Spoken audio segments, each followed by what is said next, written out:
Hi everyone, I'm Jane from DesignInc, and today I'm going to present our project, The Academy in East Melbourne. This was a bit of a special brief for us because we do a lot of schools for the VSBA, but they approached us to do a teaching academy for leading school teachers and principals across Victoria.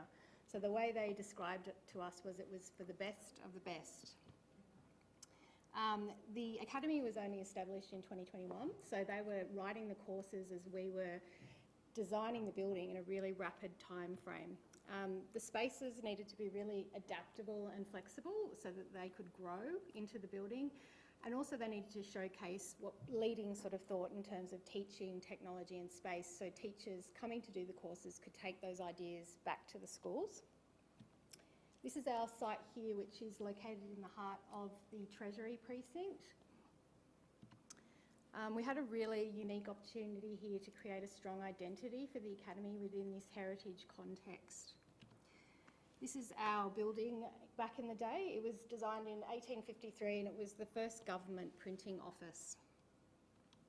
We really wanted to revitalise the building and celebrate the history of it as a place of sharing knowledge, and that had a really good synergy with its new function as a teaching academy. These were the design principles that we used to underpin the design. I won't go into all of those, but I think one of the really important one that comes out quite strongly is this idea of a learning journey and the fact that we're all learning throughout our whole life. The conceptual framework for the project was a creative journey linking all levels of the building and spaces, symbolising the interconnection between past, present and future. We use the analogy of a tree as a kind of a symbol of time, and we themed each of the floors of the building to a layer of the tree. And we use this to sort of shape the ideas on each of the level of the building, but also to inform the kind of materials and the textual quality of the fit out. It was really important that we created a really varied experience throughout the whole building and connected by this connection to nature, and ensuring that learning happened in all spaces of the building, so not just within the walls of the teaching spaces. We inserted a new stair into the heritage lightwell, and we saw this as the connector of time and that link between past, present and the future. You'll notice a lot of circular motifs within the design, and these were really inspired by the heritage fabric of the building, the arches and the roundels on the outside, but also acknowledgement of First Nations kind of affinity with the symbolism of the circle and that idea of bringing people together to share knowledge, and then also natural patterns that occur in nature. So I'm going to walk through the building the way you experience it. So you enter on level 1, which is the present. Each layer of this building has very distinct heritage fabric. You'll notice as we go through the building. Level 1 is really characterised by these kind of expressed columns, which really went with that idea of the mid-story of the tree. We took a really reductive approach to the entry, purposefully, because we wanted to give the heritage space to breathe. But what you do get is a view through these apertures into the link, and when the greenery takes hold, it's kind of a suggestion of something different that's happening in the building. Reception area, we have a glowing kind of arch as a backdrop, which is inspired by the rising sun and sort of a new day and the present. The Basto Lounge is a social space where people come to start their day of learning, have a coffee, connect with colleagues. You know, a biophilic edge is designed as a Tetris piece, so furniture can be pulled out to create a flexible space and docked on the edge, or pulled out to create group settings. We treated the spaces as insertions within the heritage fabric, so this is kind of reminiscent of a tree trunk rising up, forming some collaborative teaching spaces on the inside. To the ground floor and the past. The heritage fabric here was really earthy and textural with the bluestone and the brick, which really went with that kind of ground understory theme.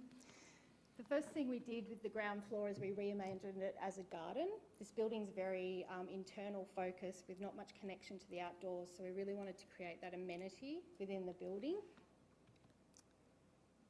And this is where our grow plants start and rise up through the centre of the building and the stair.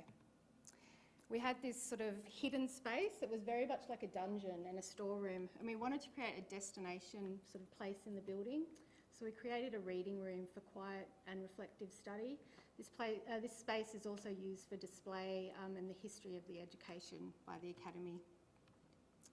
Multi-purpose spaces on the ground floor that connect to create larger spaces, and signage that references the heritage use of the building. Level 2, the future. The heritage fabric on level 2 is a lot more decorative. There's a lot more light, a lot more connection to the sky, and sort of forward and outward looking. Arrive on level 2 and a view into the design thinking space is framed. This space is different to all our other teaching spaces. It's a bit more of a loose fit with a resilient floor. The idea is that people can come in and do demonstrations here, sliding whiteboards to create different areas for brainstorming and ideation for smaller groups.